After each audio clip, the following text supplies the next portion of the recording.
Mhm. All right.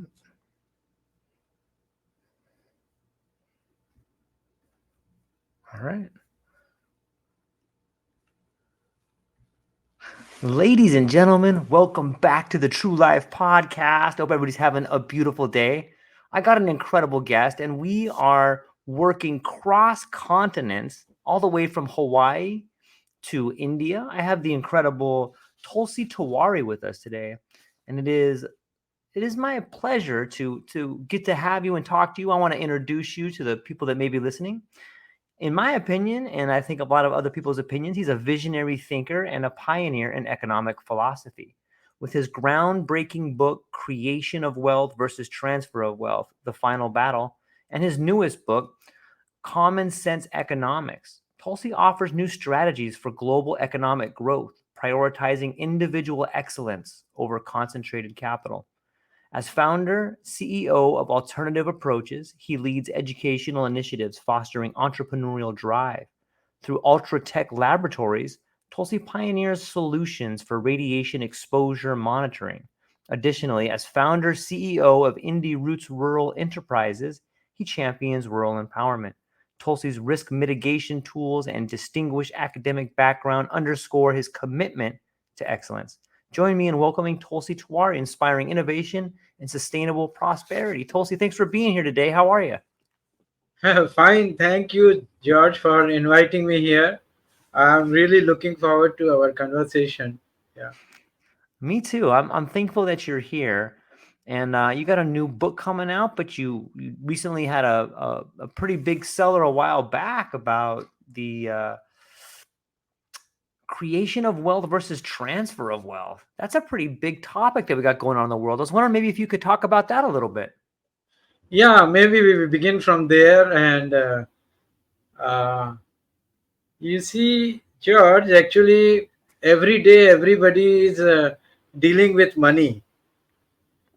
There is not a single person, not even a child, who is not dealing with money on a day to day basis, in some way. We all consume so many things. But somehow we have left this responsibility of understanding of money as a subject for experts in the hands of God knows who, a few invisible economists, uh, who seem to be, we have accepted, in society, in our mind. Like when we think about physics, for example, we know that Einstein knows what he's talking about. Newton knows. So, these scientists are knowing what they're talking about. So, we lesser mortals simply follow them. The same logic we apply to economists also. That these guys know what they're talking about. And we lesser mortals leave it to them to manage money, the larger macro, micro. We don't understand. The only figure that society, everybody knows is GDP. Yep. One thing that everybody in society has heard a number of times during the day, on television, that there is something called GDP and it should be growing, and it should be growing at some particular rate, 5%, 6%. So this is all our contact with economics. But actually our lives are affected by economic decision making every day, whether whether we go to hospital, whether we send children for education, uh, daily bread and butter on our table. So every aspect of economics. So what happened is, I came to America as a student, 1979, and as an engineering student to Chicago. That was Illinois Institute of Technology. While I was studying technology, my mind was going deeper into economics actually. I was wondering, there is a place in Connecticut, Danbury, where I used to work after my graduation. And when I went to the job, I realized the biggest car did not belong to president of my company. It belonged to a janitor. So I was shocked that even a person having minimum income way back in 79, I'm talking about, Mm. had a good car, could support his family living nicely in Danbury. Connecticut is a good town, a small town, 1 hour from New York, 684, 84, 684 goes there. So I started wondering, that what is this? This so much of prosperity in America. Now, when I that time I did not know economics, no. 79, now 2024. A new America. The other day I was in America, USA. My daughter lives in Silicon Valley. So I was walking at around 6 p.m., crossing the signal. And about a middle-aged man, like, 50-year-old, along with me. So I said, time to go home. He said, are you kidding? I'm going for second job.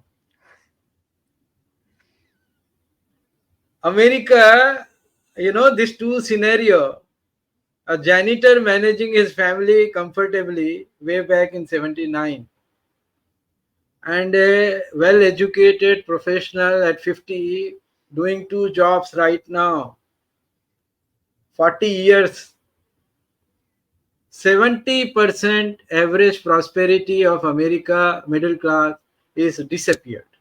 Mm. So way back in late 70s, about 30 weeks of income on average American was sufficient for 52 weeks for basic survival needs minimum. Today that 30-week income has become 53-week income just for survival. So America went up from 40s to 70s like this, and from late mid 70s onward declining. Today it is gone to God knows where, and that's why so much of anti-establishment psychology in the minds of masses. That's why Occupy Wall Street campaign way back in 2001 or 2. You recall that, right? Yeah, of course. So this drama of money is what I have captured. That how creation of wealth, that is COW, was the dominating factor in America or Europe from 40s to after World War II to what you call that Roosevelt New Deal, The New Deal. right? Starting from the New Deal to almost about mid 70s is an era of creation of wealth from economic perspective, where everybody is becoming prosperous. Minimum wage also is becoming prosperous. So the average prosperity of America in mid 70s is 70%. Meaning if I have $100 of income, that means $60 is consumed for say uh, basic requirements, house, food, whatever minimum requirement. $40 surplus. So 40 divided by 60 is around 70% prosperity in America for average American. That was creation of wealth. And from that point coming down now to a level where almost zero, all 100 is required, even more than 100 is required for an average for survival. So surplus prosperity is not available. And that's the answer for all the confusion. So it is not about income, it is about prosperity. And that's what this story about creation of wealth, of genuine growth of prosperity, and transfer of wealth is a story of decline of prosperity, meaning transfer of wealth, meaning it is a negative term in my book. What is happening? Majority of people are creating wealth, and a handful people are sucking that wealth, sucking, suction, by playing one or other kind of game that we can talk separately. But suction is going on. How it started, I know exactly how it started also. We can talk about, but just to give you, I taken longer than probably time to No, explain it's this fine. phenomenon of what is cow versus tau.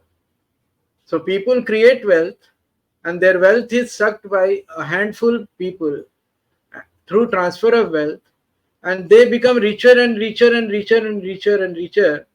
And the average American or average citizen, most countries, becoming poorer and poorer and poorer and poorer, despite working two jobs now. Am I exaggerating? No, it's really difficult to live and have the. I'm almost 50, so I'm the 50-year-old guy you were walking across the street with, and in my lifetime, I have seen my parents were able to survive somewhat on one person working, but now my wife and I, until recently, were both working full-time jobs and still scratching enough to pay. We have one child and just barely making it, and just full of anger, kind of on so many levels, and distress is out of control. So it is true, no? I mean, I Yes. am not making it up. No, you're not. It's true. And everybody is feeling the pain, but nobody is telling the real story. And there is a great amount of confusion as to why it is happening, who is responsible, and because there is no clear cut analysis or diagnosis. Suppose we fall sick, we go to doctor. If he does not diagnose correctly, we will remain sick. Yep. So the diagnosis is what that book is all about. Number one. And it is not leaving at diagnosis. It is then talking about how to solve it. Because solution was already happening. 40s to 70s was a solution period. So I don't have to teach what has to be done. We have to learn from our own history what is the right thing we were doing during 40s to 70s. So that is captured in the book. And what exactly we did wrong in mid 70s, that is captured in the book. And till date, that correction, that error has not been corrected because nobody knows about that error.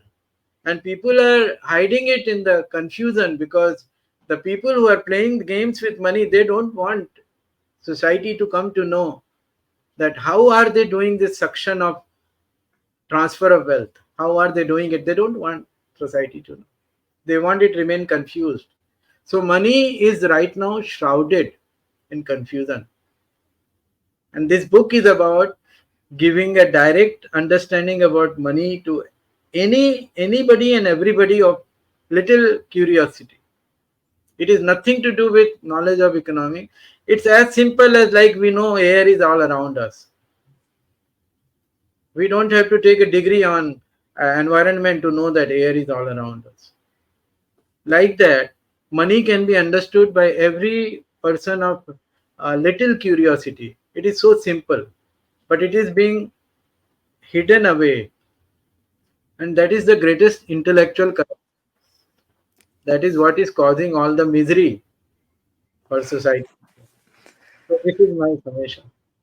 Yeah, it's fascinating to think about. Some people talk about the central banks being the problem. Some people talk about corruption being the problem. Some people speak about usury being a problem? Are these all symptoms, or are these potentially the reason we are in the situation we're in? A part of all these things is true, but there are two kinds of things. Like you use the word symptoms. So in a tree, there is a root, Mhm. and then there are leaves. So leaves are symptoms. Yes. If you come to know the root is only one. So there is one prime reason, only one, not two. 1971, there was a famous, world famous economist, Friedman, Milton Friedman.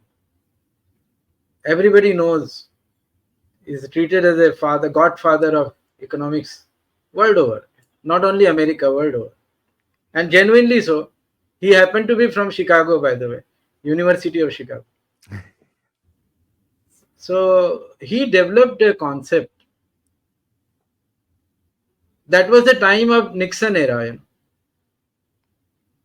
That was the time when gold standards failed and were thrown away by President Nixon, because it had to be thrown away because it was not functioning. I'll not go into detail of all that. Right now it's not important. Why it failed, how it failed. But that was the time. Milton Fry, and then people before that time, every currency in the world had a direct correlation with dollar, US dollar, the fixed rate. Mhm. It was decided by me in meetings, that this $1 will be equal to so many euro, $1 will be equal to so many rupees. So there was a kind of a knowledgeable people used to gather and they used to figure it out and fix it. And it was all related with gold also. But what happened is that fluctuations started happening, that rate was not able to sustain. So in one country's economy and another country's economy, how do you do trade, if you are not knowing what is the conversion rate? So there was a little fluctuation. So Milton Friedman designed a concept to take care of that fluctuation. Suppose you talk about dollar and euro. So that if the variation happens in this particular band of say plus minus 5% or so, people can do the adjustment. So instead of fixed rate, so he came up with that concept in context of what used to be done for commodity. There was a speculated commodity exchange. You could forecast some particular price, and so like that currency conversion rates were granted this tool for fixing currency conversion rates and managing them. He did not know that this tool will be utilized by somebody else. Gamblers came in the game, Hmm. and they found this easy way of making quick money. It was meant to be monitored by country head, so that between two country currency transfer can be monitored. It went into the hands of a market gambler who started doing business, because these fluctuations gives you opportunity to make money. Now all gamblers got together, and gradually they brought even society into gambling, because everybody loves gambling, no? Make more money short time without working. Mm-hmm. Everybody likes the idea. So they utilize this human nature of greed, making easy money, not by working, not by labor, but by gambling. So currency market started in a big way.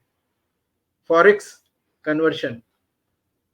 As a result, do you know, for example, GDP represents real economy, where people are working, me and you, and we are manufacturing product, selling product.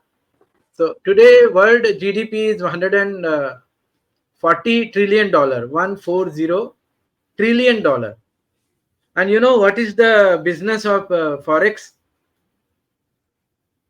$1,500 trillion. Wow. 10 times. So $1,500 trillion activity is happening in transfer of wealth activity. And $140 trillion activity is happening at creation of wealth activity. Which is more powerful? The transfer, without a doubt. It is dominating. Yeah. So whatever surplus wealth you and I create, little bit, all get sucked over and over many times a day. These transactions happen not once, several times a day. And sometimes we start calling them smart people. So the people who work hard and those who think hard, they are not smart and good people. The people who know how to steal wealth created by these hard-working, thinking people are smart people. Only one act is required. One problem. There is always diagnosis means that you know exact problem. So you need to give tablet for that only. That tablet is, I call it Sanctity of Money Act. Meaning what? Anytime, anywhere, transfer of wealth activity is happening, we need to make sure that it is within tolerance level of creation of wealth. Creation of wealth needs to dominate and transfer wealth needs to be controlled within small, because there will always be speculation. It won't be Right. zero. It cannot be. There is always a negative things happening all the time.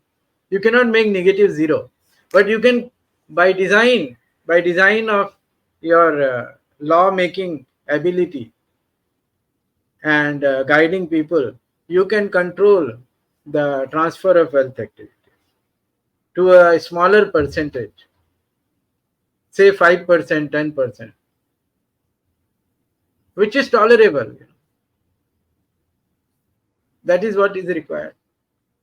But it is not in the interest of the people who are in control of capital right now, because they are playing this game very comfortably. No matter what happens in society, their money will continue to grow exponentially. So this is not free market.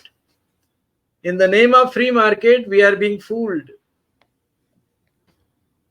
Government is facilitating this activity. So government is either not knowing or knowingly dumb.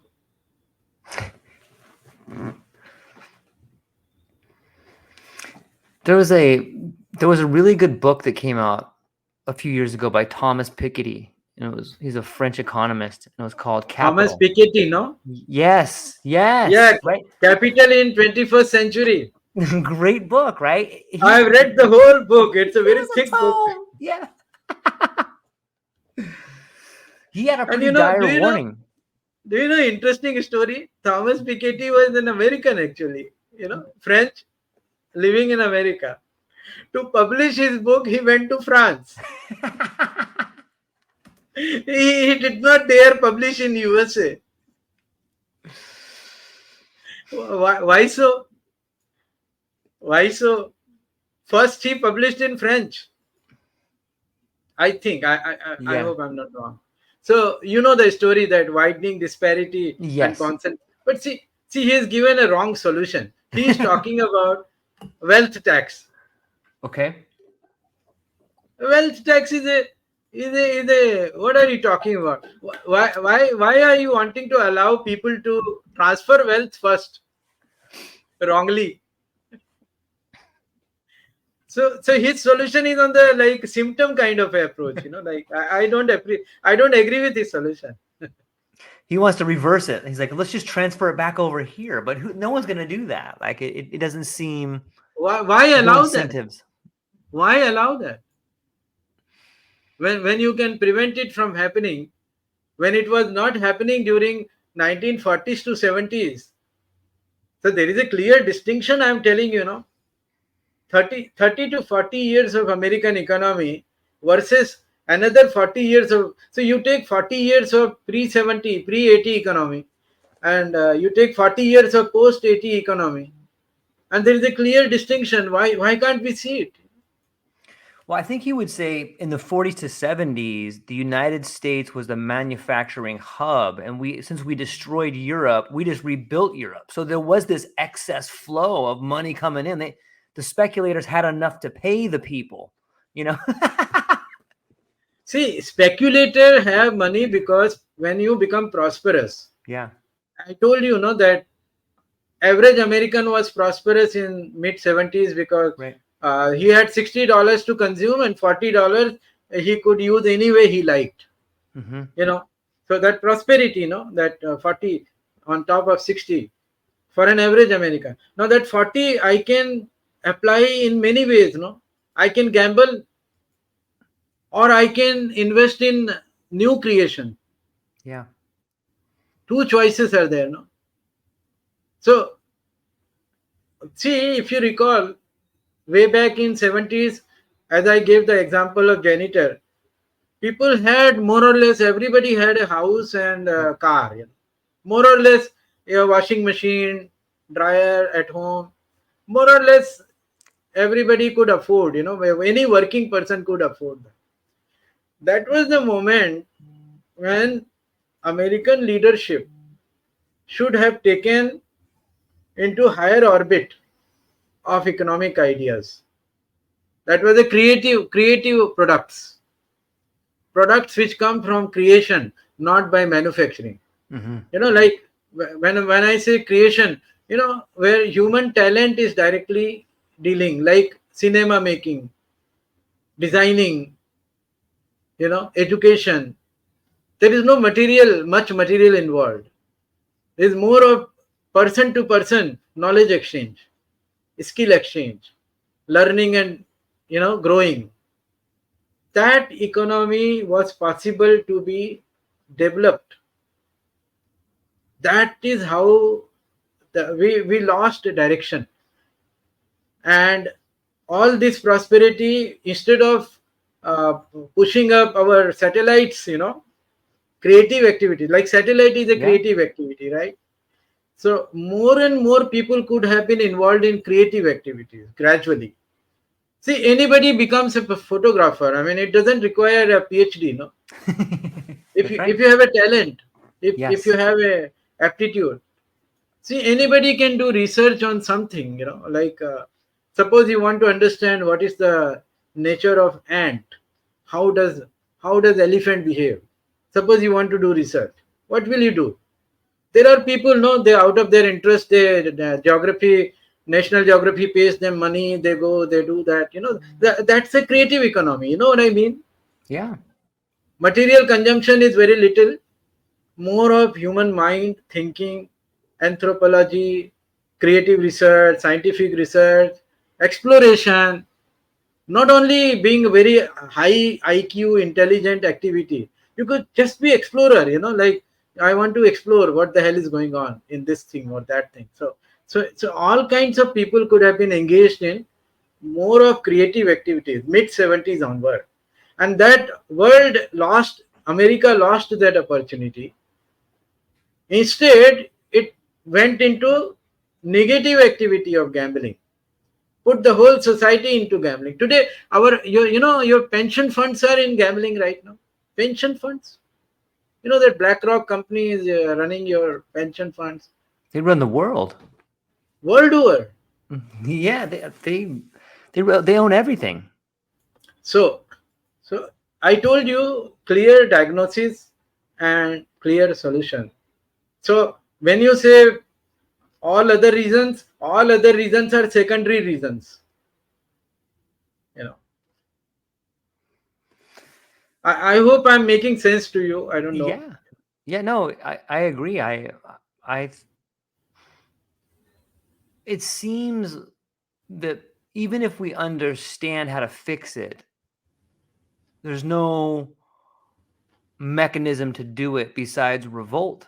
And that's kind of what you see happening around the world right now. Not just it's the yellow vests, it's what's happening in India, it's what's happening in the United States, it's happening in the Arab Spring, it's happening everywhere. The people don't Yeah. have any money. The money system is broken. And this is a result of the geographic wars, the Ukraine. All of this is a symptom of a failed monetary system. Do you think so?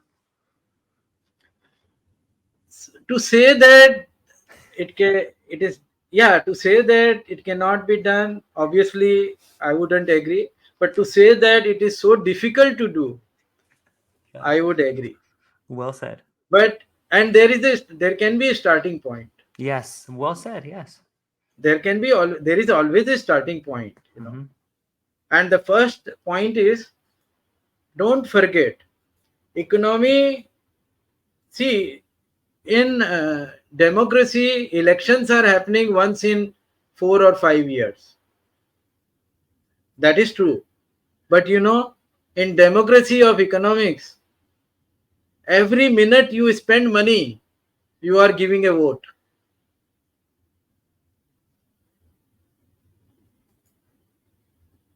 Power of money is with you all time.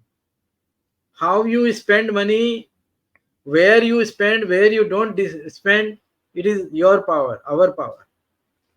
So what happens is, no matter who is the champion of politics, consumer, customer, ordinary citizen is always champion of the economy.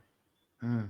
If they understand and they decide that in my city, this is creation of wealth, this is transfer of wealth, and we are not going to allow transfer of wealth to happen in our city beyond a point, then you will see that our income, say we got $100 of income, out of that, as I am saying, most of the surplus money is going to transfer of wealth. And the moment we start monitoring our city economics, forget about the whole world. Right. Don't worry about it. It's not required. Just the city that, like you live in Hawaii now. Suppose we take Hawaii and we calculate what is the creation of wealth happening, what is transfer of wealth happening, and educate our people among ourselves. Then we find which are the other new creation of wealth activities we should empower. So through banking, local banks, Mm-hmm. and local decision making of which product should be selling more, you can start shifting local economy towards creation of wealth. So awareness among citizens, and one or two local politician who has to first understand what we are talking about, so that they become the vocal champion of local economy. So it is possible. And because it is an issue of such an important dimension, this issue is not ordinary issue, no. It matters to anybody and everybody world over. So once you show proof of concept anywhere, it will Mm-hmm. start picking up steam. That's what I think. So it is doable. It is doable. What do you think about some of these new ideas like peer to peer, like Bitcoin, and all these particular monetary See, systems that separate money from the state? hmm, you know, I feel so much pain for this guy. Yesterday, he was. I was watching his on that young fellow, no, cryptocurrency fellow. 25 years he has been put into jail. Mm. Sam Bankman-Fried. Yeah. There is a deeper story. People have not understood him, so he is going to jail. See, cryptocurrency by design is not supposed to be a currency. Hmm. A currency can never change in its value by itself. $1 note will always remain $1 even 100 years from now in any part of America.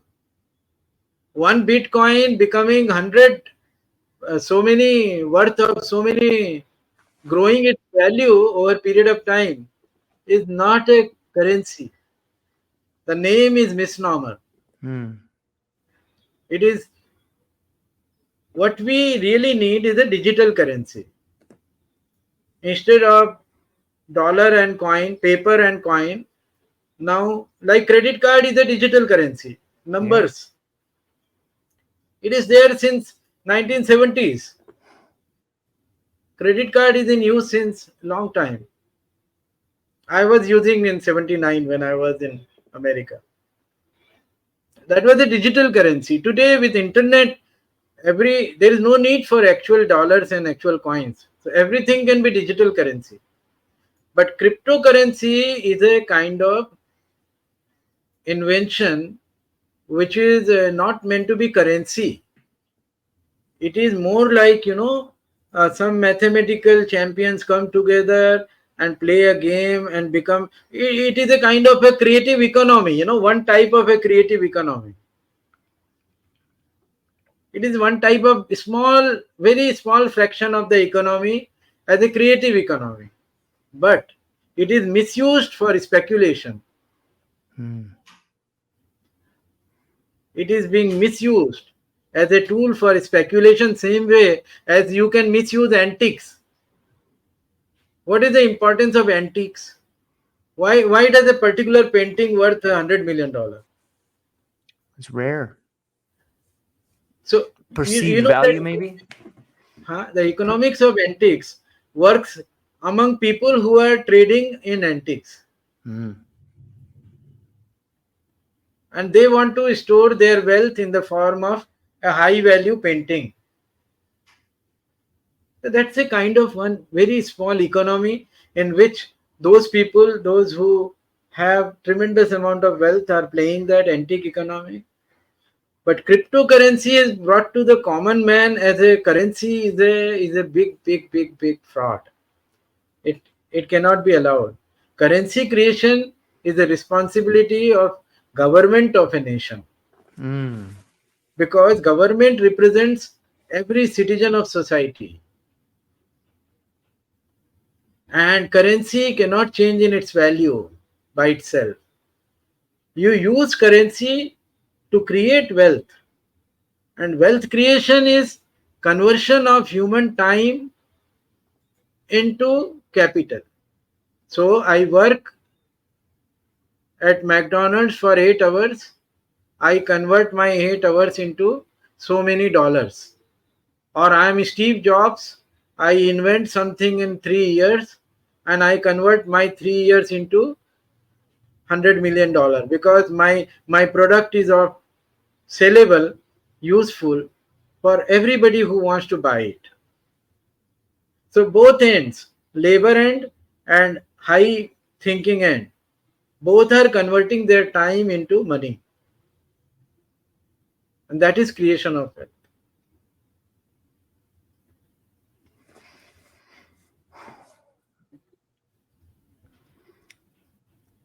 Sometimes I wonder when I look at all this chaos happening right now, if what we're seeing is people beginning to define value different.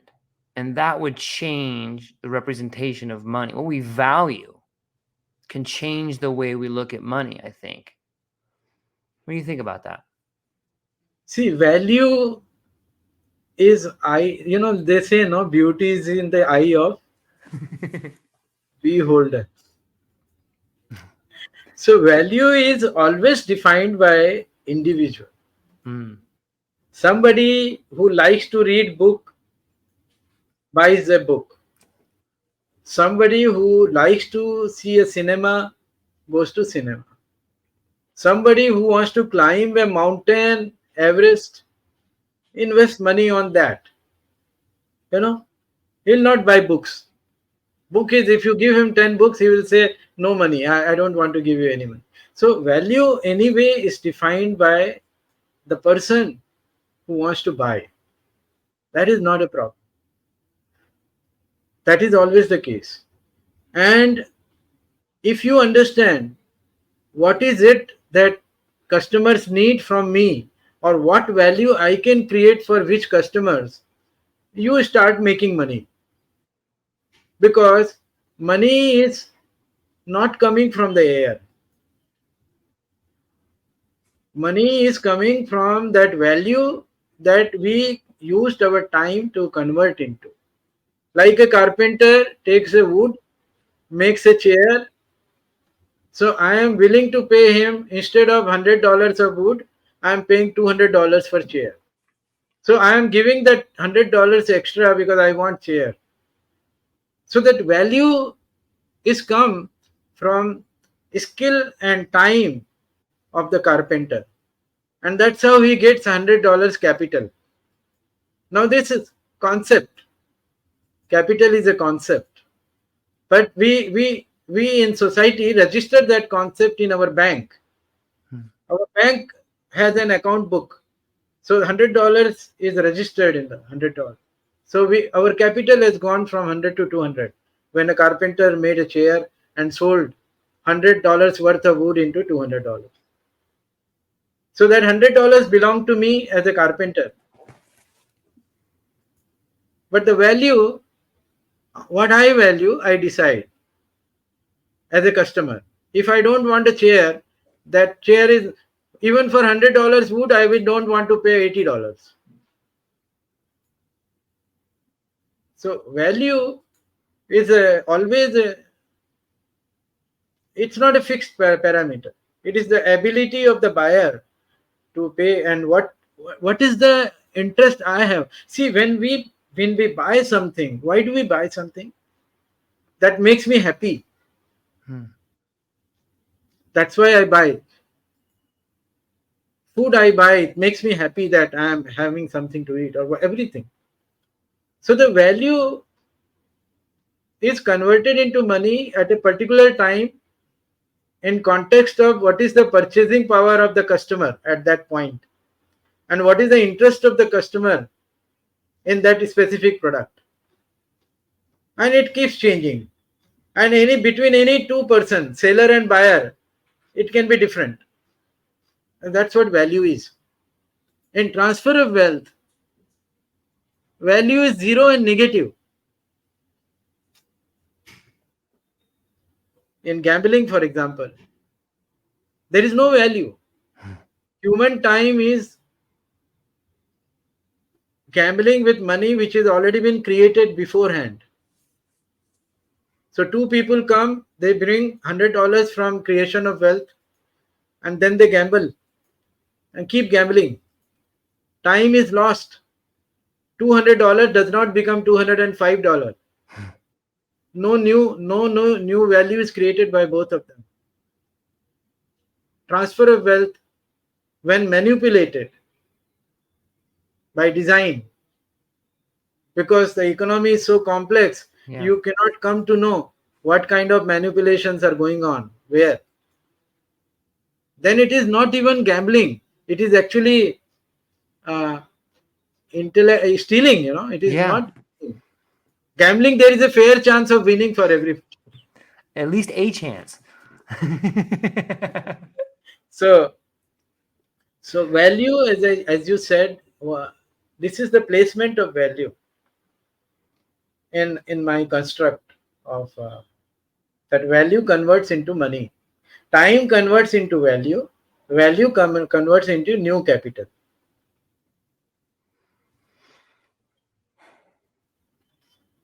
What role does social mobility play? Social mobility. Like the ability, like the janitor in 1979, Yeah, he had a fair chance at living a better life. Where in today's world, you can go to school, get in debt, and never be able to climb up the social ladder. it's just, see, we have come to a point of what you call that edge. Yeah. It can only be reversed by di- by diagnosing correctly, and correcting that one error which has happened in 70s. Hmm. Otherwise, people will continue to suffer. Just imagine what percentage of people in America do not have dental insurance. Just imagine you and me not having dental insurance and not able to sleep just because one tooth is aching Yeah. for nights and nights together. And not for one or two. Some 30% of America is in that condition right now.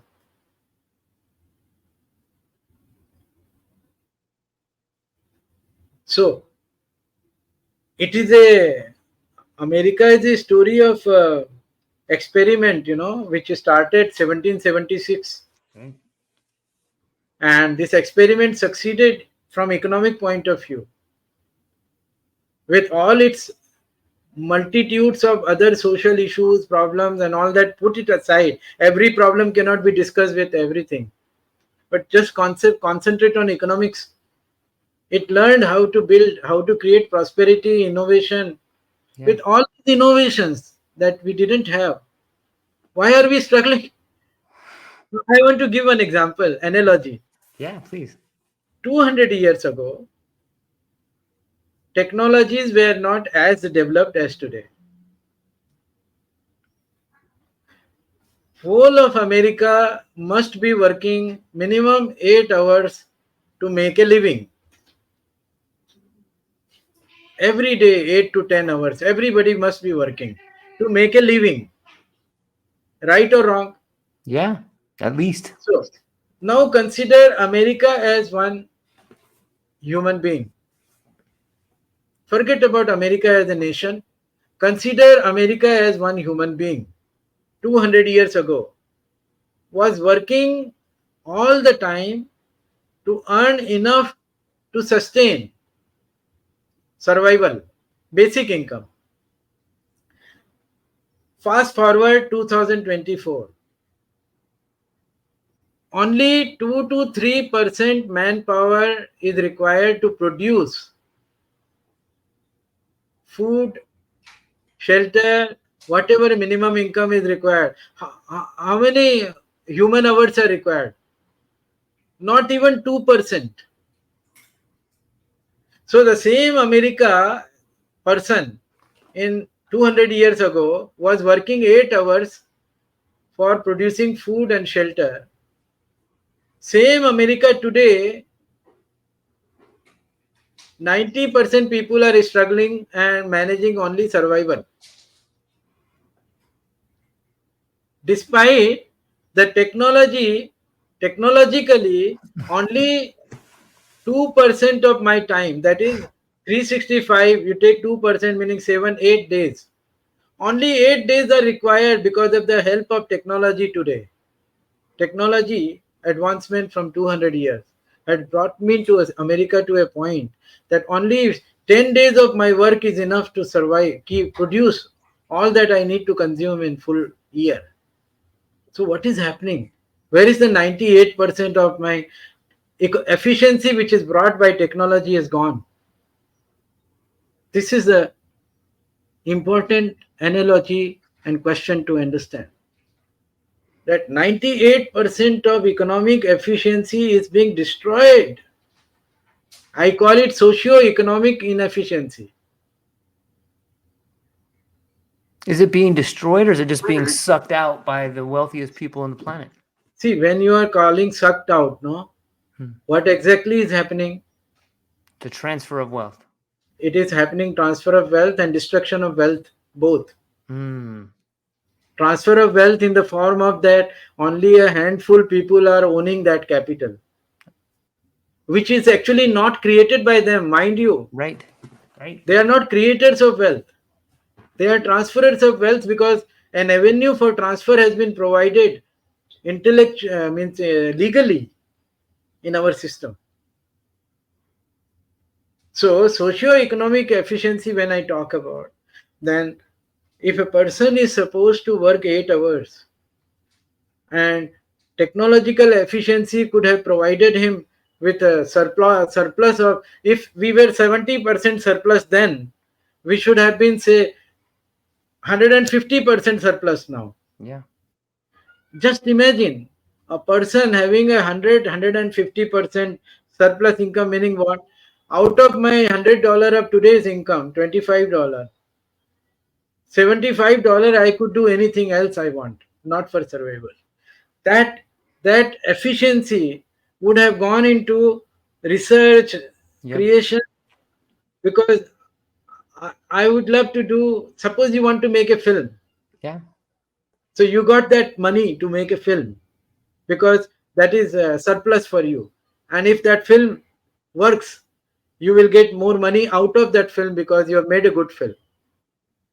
So either you make a film because it makes you happy, but no problem, or you make a film that brings you even more money because you have made a film. Both ways you are a winner Yeah. in creative economy. So the transfer of capital has also caused rest of the society is stuck in survival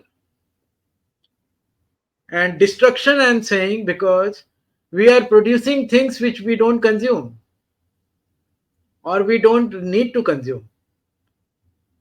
So the many materials. So that's where the carbon problem is come, and that's where the sustainability issue has come. So on one hand, in last 40 years, we have lost opportunity to move into creative economy.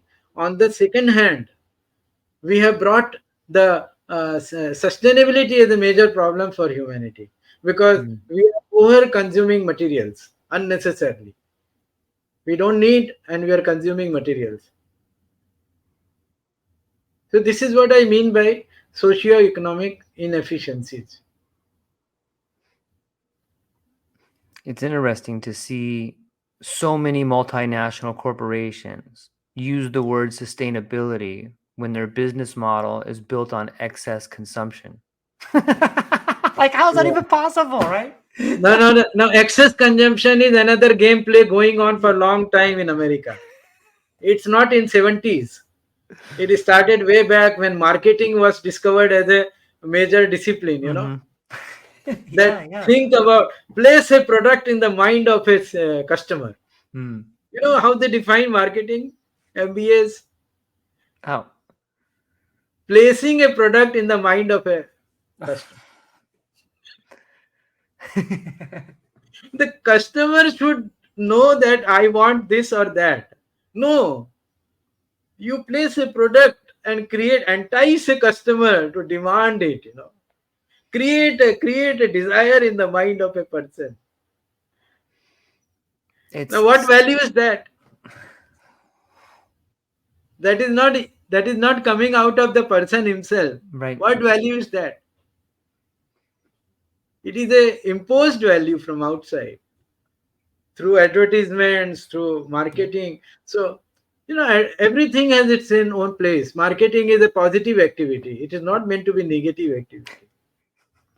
Advertising is meant to be a positive activity because by television, your product is now suddenly known to thousands and millions of people. Positive activity. But placing a product in the mind of a person is not a positive activity. Mm-mm. It's a negative value. Yeah. And because we are all caught up working for such organizations, we don't question because our monthly income is coming from those very activities. Our family is surviving on those very activities. So nobody has any reason to complain now. And we become victim in the game. So so creation of wealth is not a utopia. Creation of wealth is the basis of societal prosperity. Transfer of wealth is not a natural phenomena. It is a deliberate game played by some handful people, given on silver platter, because majority doesn't understand how that game is played.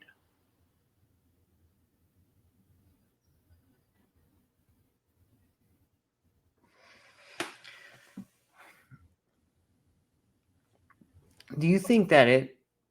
this particular transfer of wealth that's been happening, it seems to me that it's been not only a problem for the individual's finances, but for their well-being and their health. Like it leads to addiction, it leads to despair, it leads to poverty, it leads to an individual maybe no longer having the ability to become an entrepreneur. Like on some level, it drains you from dreaming. It drains you from having the heart to stand up and fight for what you believe in. Exactly. When you are a slave, Yes, yes, what yes. freedom you have? None. Right now, we are slave of survival money. Yep. Everybody needs survival money. Everybody has a kitchen at home. Everybody is waiting for that food on table. And a slave has no rights. Slave has no dreams. Hmm. So we are currently living, majority of people living a life of in invisible slavery. It is not about black and white anymore. Yeah, it's true. Everybody is a slave world over now. Yeah. And yesteryears, sword was the weapon to control, dominate people. That sword has been replaced by gun, bomb, and finally by money. Hmm. Now, Yep. money is the real sword. Yeah. So, why do you become a slave? Because the money man will tell you to behave, otherwise, you don't get food on the table. So, despite all the creativity of science and technology, which has made everybody so efficient that only 5% of time is required for survival, but everybody is compelled to invest 100% time for survival. That 95% opportunity is lost because I'm a slave.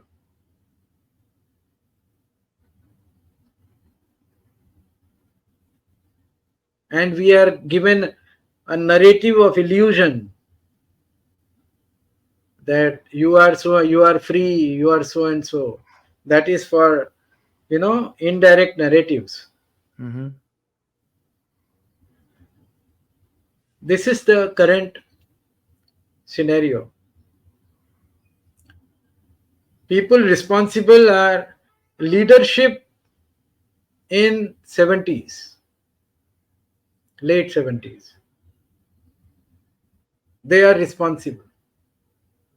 And people, despite having 40 years of experience, current leadership not realizing what is going on is perpetuation of that same problem.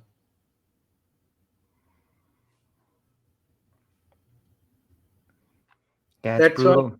brutal. That's how I see it. Yeah, it's true. I see it in my own life. I worked as I was a truck driver for 26 years, and the hours got longer, the work got more. I passed out in my truck, and I couldn't take it anymore. So I told them, look, this is wrong. I'm not doing it anymore. And I laid out a plan for them to make their production numbers better. And I explained to them the reason the production numbers weren't good is because they're not measuring all the variables. Turns out it's not a bug, it's a feature. They already know that. They don't want you working because you're old and you're slow. Get out of here. You cannot chew the leather anymore, and it's amazing to see what happens to your own identity when the illusion is pulled away. Now what are you going to do? Now how do you pay for this? How do you pay for your kids' education? Who are you? Who are you now? And this sort of awakening is happening to me and all kinds of people around the world. And that's why you see people waking up to the illusion, that the curtain's been pulled back.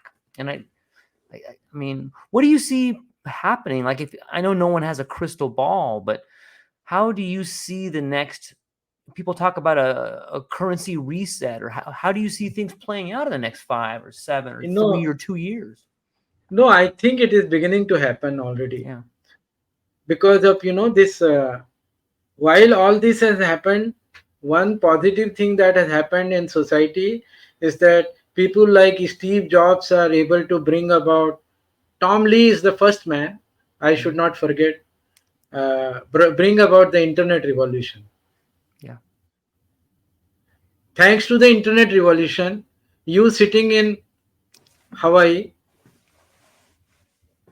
I am here in India, and we are talking. Yeah. So this is increasing day by day. So internet is providing a platform where convergence of knowledge is beginning to happen. We are moving away from greater confusion to towards greater clarity day by day. And a moment comes of critical mass. In everything, there is always a minimum critical mass. Yeah. And I think that is naturally going to happen. Nobody can prevent internet, power of internet. Often people talk about the negative effects of internet. But see, negative effects have always existed in society without internet also.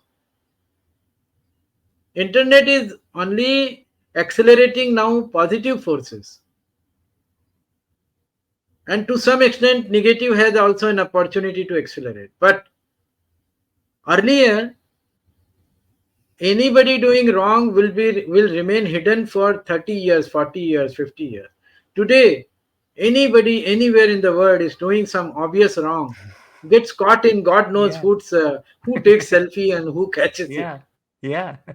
So the world as a whole is moving in the from negative to positive in terms of convergence of uh, multiple perspective people coming together, bringing their knowledge and ability, and like two of us are connected. You can Yeah. safely assume now that you have a friend in Bombay. Yeah. And you in Hawaii. Suddenly, you may have other friends. I can feel that sense that if I land up in Hawaii, okay, there is a guy who knows me at least. Yes. Yep. That sense of convergence, in a personal relation, and then actually translating into knowledge, because Mm.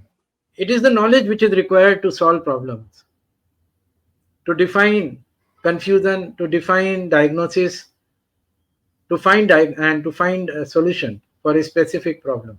Knowledge is required. So the knowledgeable people need to be coming together more and more. And then you need a voice. So the voice comes from in democracy from politics. So some of our friends have to be coming from politics also, because then it is their agenda to take a particular point to a larger platform, because they have access to those platforms.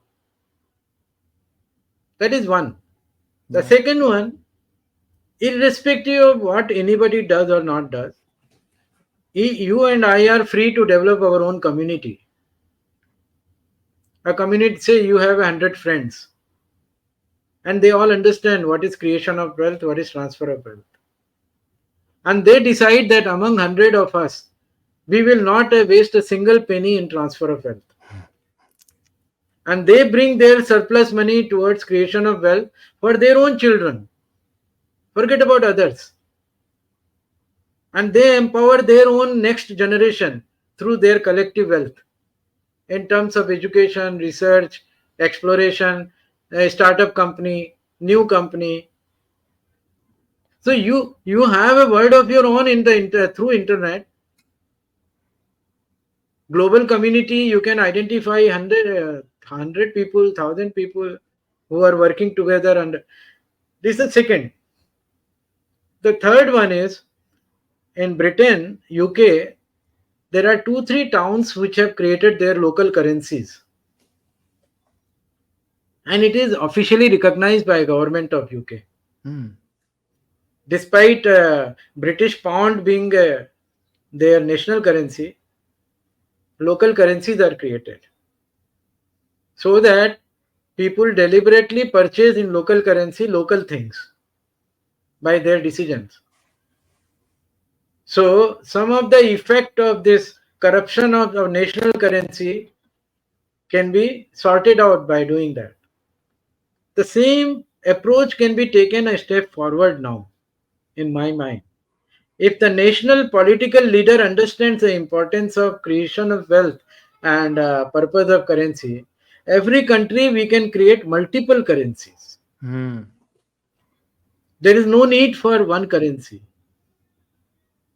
And you can isolate a particular community from or particular city from national currency and develop a creation of wealth model locally, where transfer of wealth is not happening or is happening in limited way.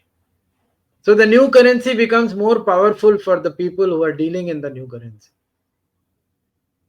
So suppose if Hawaii has a population of 50,000 people, and suppose if you have one mayor there,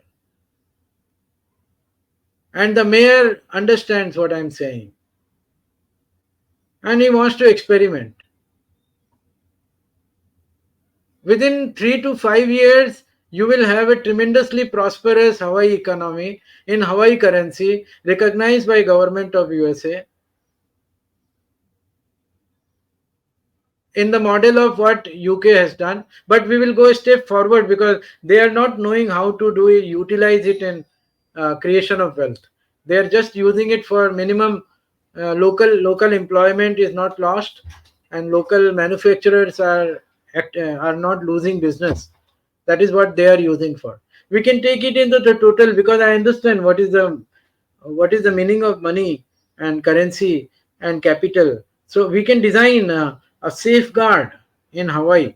So if there is a small town anywhere in this world where the mayor understands what I'm talking about, we can play this game and experiment and find out. You know for sure that when created wealth stops going to transfer of wealth, created wealth will generate more creation of wealth. Yeah. It will automatically lead to greater prosperity for everybody, including the janitor. That example is, it It's comes good. very easy, so I take that. I don't mean any ill feeling for being a janitor. At one time, anybody can be janitor. Who Yeah. cares? My grandfather was a janitor. He did pretty well. Yeah, and that is how life begins, Yeah. and then you do other things, and so I am looking for an opportunity where a janitor can hope to become Steve Jobs. Yeah. That is the analogy I like to give, and it is possible because the human mind has ability of perseverance. It only needs surplus time and surplus Yeah. money Yep. to put after its dream. Yep. If you are stuck in survival, then all your time is sucked in. And time is the first thing you need to work towards dream. Surplus time. But if your surplus money is not coming and surplus time is consumed for developing food at home, survival at home, then you don't have time to Yeah. apply your dream. So that is the path. And what I'm saying is from what is happened. It is I have only tried to find out how America became prosperous and why America became poorer. In that course, in that effort only, I could understand and write this book. I gone deeper. I love mathematics, so I'm a student of math, so I love mathematics. So I went deeper to find formula, Hmm. mathematical formula.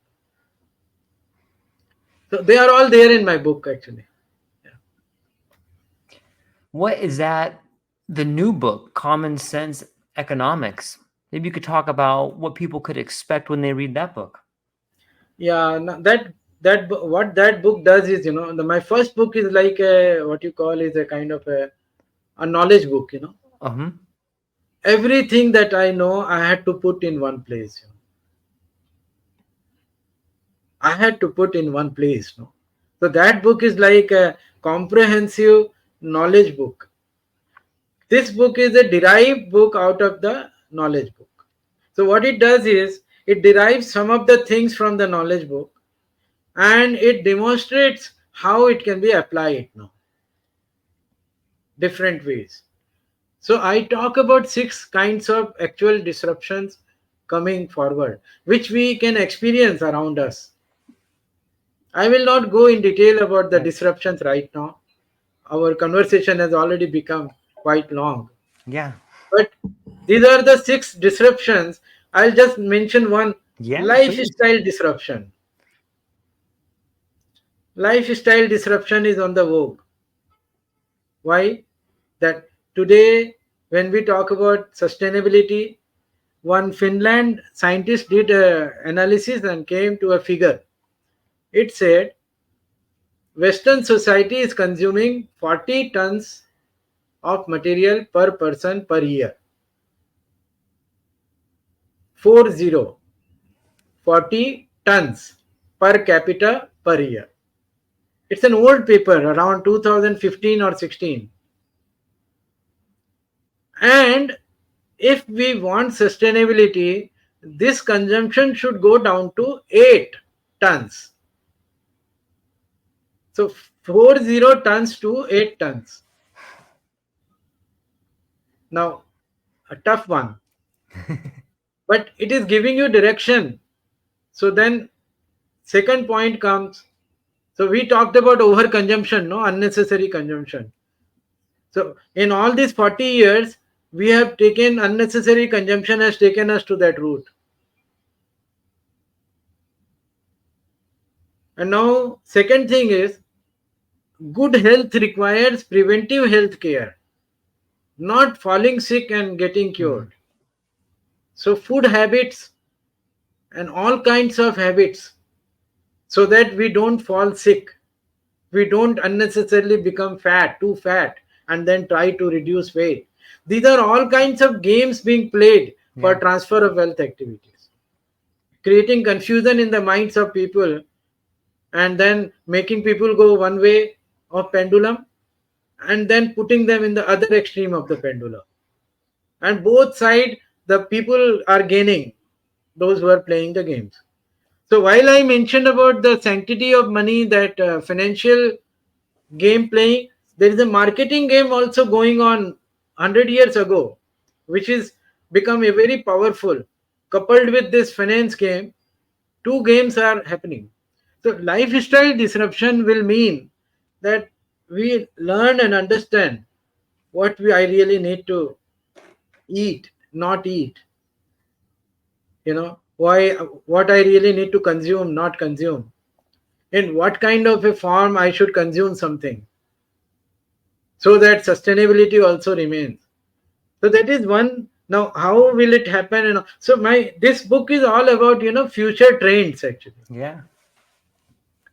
So it talks about solutions. It talks about what I can do at individual level, what if I am a president of America, what I should do as a policy level. So it talks about those things. So, but it is applicable by every individual at our own levels. But if we are blessed with a power of any kind, we can play this at that level. So there are six disruptions which will include governance disruption also. So there it will be like we need a decentralized version of governance. When power gets centralized, no, Yeah. they are so far away we don't understand what the hell is going on. So in times of future, mayor should be more important politician than governor and president, because he is visible to me. He or she is visible to me Yep. and they are accountable. So we can, as a community, we can play a game. If it is going out of way, we can correct it in time. We don't have to wait for 50 years to correct. Right now, because of the power of centralization, the awakening has itself taken 40, 50 years. And still, we are not knowing what the hell is going wrong. Who is responsible? So, so this book, Common Sense Economics, first of all, is about educating any curious person about what money is, how as an individual and as a society we become prosperous. What is the role of money? And there are money goes in different ways, positive ways and negative ways.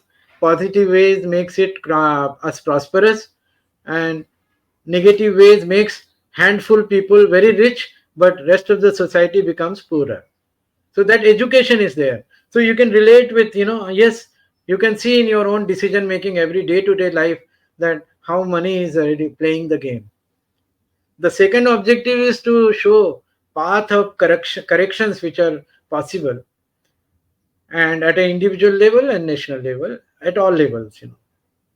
And then I'm taking a little leap of faith in talking about six disruptions.